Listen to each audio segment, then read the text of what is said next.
Et voilà, maintenant on a fait notre expérience, on va pouvoir faire notre petit schéma qu'on va coller en dessous de la leçon de géographie. Donc on mettra le titre, la leçon de géographie c'était celle sur l'eau. Hein. Voilà. Du coup le titre ce sera transformer de l'eau salée en eau distillée. Vous allez du coup prendre une feuille blanche, vous allez couper en deux et vous pouvez faire votre petit schéma dessus.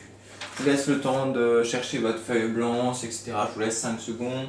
Mettez la vidéo en pause, notez le titre et quand vous êtes prêt, on continue. Vous aurez besoin juste d'un crayon de papier et des crayons de couleur.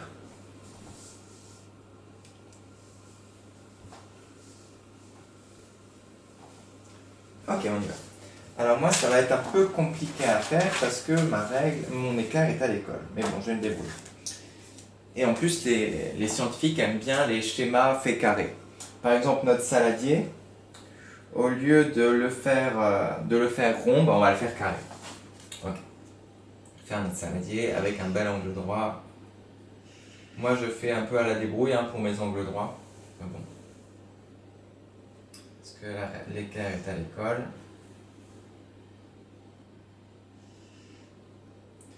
Là, à peu près là, le haut. Là, on a notre saladier. King. Vous pouvez le faire un peu plus haut d'ailleurs.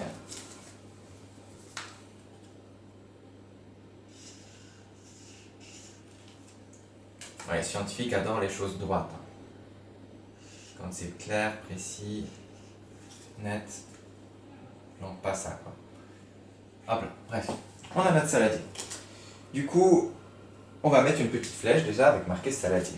Du coup, ça, par contre, ça c'est mon crayon de papier. Voilà, donc tout ce qui est en noir, vous faites au crayon de papier. Ce qui est en bleu, vous faites au stylo. Et on est bon. On va mettre une petite flèche d'Indien qu'on va piquer dans le saladier. On va mettre saladier. Hop là. Saladier. Ok. Ensuite, deuxième élément qu'on va placer, c'est l'eau. Hein. Alors l'eau, ou d'abord le récipient parce que ça va être plus simple à faire. Notre petit récipient, on va le faire comme ça, comme si c'était un petit verre. On prend toujours le crayon à papier. Moi je le fais à 4 cm de haut. Hop. Hop. Et voilà notre petit récipient. Allez, pas si mal, ça va. Du coup, on va faire pareil une flèche et on pointe une flèche d'Indien dedans et on marque petit récipient. Oui, moi je l'ai fait là.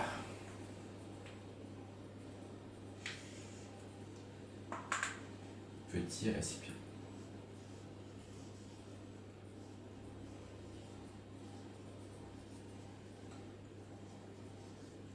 Okay. Ensuite, nous allons mettre l'eau du coup. L'eau, elle est toujours verticale et en bleu. Du coup, prenez votre crayon de couleur bleu, et on va faire un trait bleu comme ça. Voilà. Voilà, un trait bleu. Ça, ce sera l'eau. On peut mettre carrément coloré en bleu. L'eau plus le sel, du coup. On va tracer un trait. On va planter une flèche d'Indien dedans et on va mettre eau plus sel.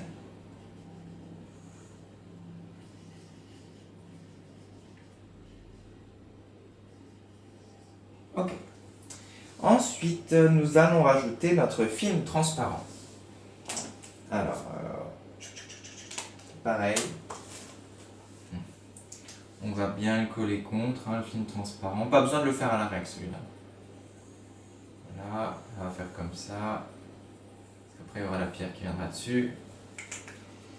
Et on peut pas, pareil, planter une flèche d'Indien dedans et mettre film transparent.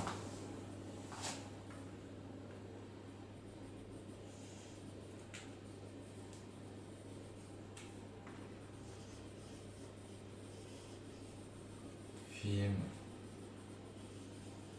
transparent.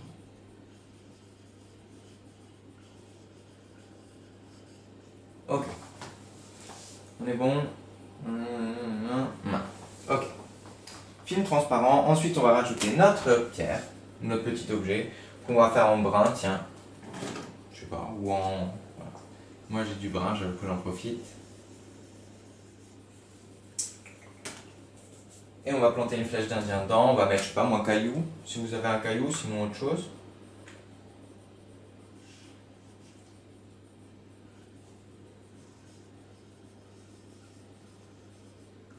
Ok, là on arrive à ce qui est intéressant.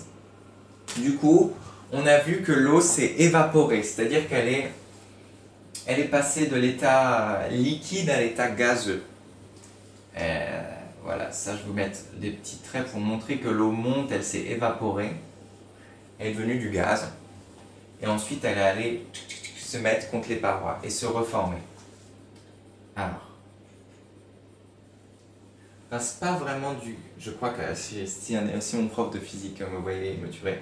Je crois que c'est pas du gaz vraiment, mais elle s'évapore, elle se mélange avec l'air. C'est pas encore du gaz, c'est encore des petites gouttelettes d'eau. Hein. Voilà. C'est des petites gouttelettes d'eau qui montent et qui vont se mettre sur le film en haut. Voilà. Pas du gaz, petites gouttelettes d'eau qui montent avec la chaleur. Alors, on va appeler ça évaporation. On va planter notre flèche d'Indien dedans.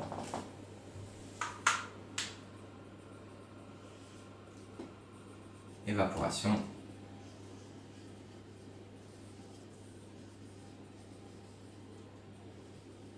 Tous les processus, je sais pas moi, évaporation, tous les mots en sion, ça veut dire que c'est une action longue, comme évaporation, sauf attention.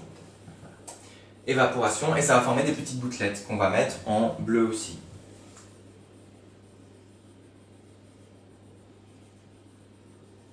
Mais il y en a surtout là des gouttelettes. Hein. On va mettre quelques-uns, mais ils se regroupent là. Et ils vont tomber. Ok.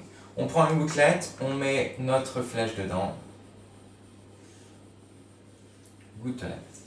Ou petite goutte. Et on peut mettre aussi que là, déjà dans les gouttelettes, il n'y a plus de sel. Parce que le sel, il est resté en bas, il est trop lourd. Gouttelette.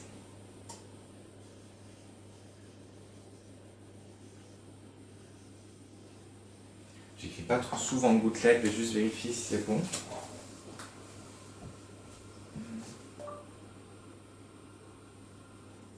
Gouttelette. 2T. Ah, il y a 2T. J'ai bien fait de vérifier. 2T et 2T.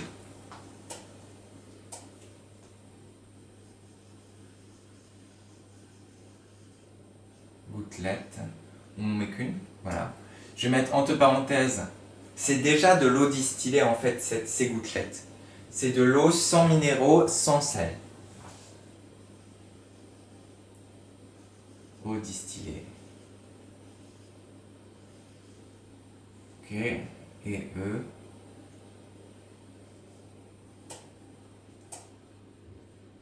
Distillé. Distillé s'écrit là, pour ceux qui n'arrivent pas très bien à voir. Et là, on va mettre un trait du coup pareil, mais plus fin, enfin comment dire, moins haut. Et on va pouvoir mettre notre flèche avec marqué eau distillée.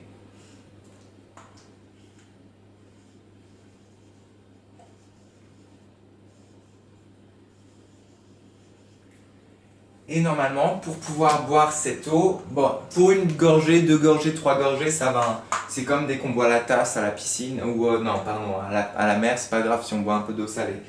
Mais on peut pas boire 1 litre d'eau distillée, parce que pareil, il manque des minéraux dedans qui sont bons pour notre corps. Et en fait, je vais vous dessiner ça plutôt. Ça, c'est imaginons que ça, c'est notre corps. Notre corps, il a déjà des minéraux dedans, du sel, des choses comme ça. Du coup, il y a du sel, des minéraux. Okay.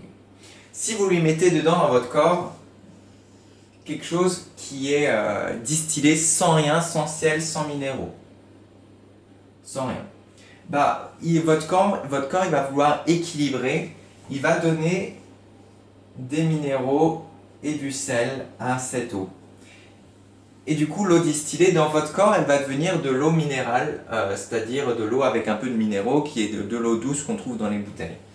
Mais du coup, ce qui est dommage, c'est que vous avez perdu des minéraux et du sel. Et tout ça, votre corps, il en a besoin. Et du coup, bah, si vous buvez trop d'eau distillée, bah, votre corps, il perd encore du sel, des minéraux, parce qu'il redonne à l'eau distillée des minéraux, du sel. Et du coup, vous vous retrouvez sans minéraux et sans sel et ça peut vous tuer. Voilà. Mais une ou deux gorgées, c'est pas grave. Voilà. C'est avec vraiment... il y avait... je crois qu'il y avait une histoire comme quoi il y avait un chevalier au Moyen-Âge qui, après une bataille, avait vraiment mais alors très soif. Et du coup, ils sont allés chercher pour lui un gros tonneau d'eau dans la rivière. Et le souci, c'est que dans cette rivière, l'eau, il n'y avait pas assez de minéraux dedans. Et du coup, il a bu toute l'eau. Et finalement, il a bu tellement d'eau qu'il n'y avait pas de minéraux que du coup, tous les minéraux de son corps, ils sont allés dans son eau. Et il a perdu tous les minéraux de son corps et du coup, il est décédé comme ça. Voilà, pareil. Et avec l'eau de mer, c'est l'inverse, je crois. Il y a trop de minéraux et notre corps, il n'aime pas quand il y a trop de minéraux non plus. Du coup, pareil. Voilà. Voilà, vous pouvez ensuite découper ce schéma. Et vous pouvez le coller dans votre leçon de géographie. Et on se retrouve pour cet après-midi faire la dictée. J'espère que ça vous a plu et que vous pourrez, si jamais vous êtes sur une île déserte, n'oubliez pas dans votre bagage d'emmener du film transparent, un caillou, un saladier, etc., etc. Si vous le laissez au soleil, au chaud, ça doit aller, je pense. Allez.